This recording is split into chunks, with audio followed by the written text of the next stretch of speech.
আসসালামু আলাইকুম এভরিওয়ান। আপনারা কেমন আছেন? আলহামদুলিল্লাহ, আমিও ভালো আছি। আজকে আমি কলিজা ভুনা করব। বিশ্বাস করেন গাইস, আমার রান্না করতে অনেক অনেক ভালো লাগে।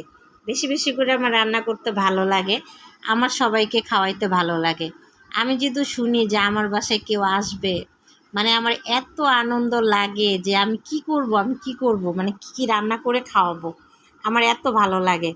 আমার খাওয়াইতে বেশি ভালো লাগে, যারা একটু বেশি খায় তাদেরকে ভালো লাগে। কারণ আমার বাচ্চারা খেতে চায় না, খাওয়া নিয়ে অনেক ঝামেলা করে, অনেক আমাকে কষ্ট দেয়, এই জন্য আমার ভালো লাগে না। কিন্তু আমি যদি দেখি যে আমার বাসায় কেউ বেড়াইতে আসছে আর তারা অনেক সুন্দর করে তৃপ্তি করে খাচ্ছে, আমার এত ভীষণ ভালো লাগে, বলার মতো না, মানে বলে বুঝাইতে পারবো না আর কি।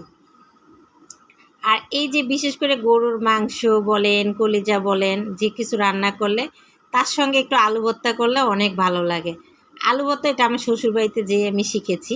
এদের যত কিছু হোক না কেন আলু ভর্তাটা লাগতোই, আচারের তেল দিয়ে, মানে এটা অনেক, ওদের অনেক প্রিয় খাবার ছিল। আল্লাহ হাফেজ।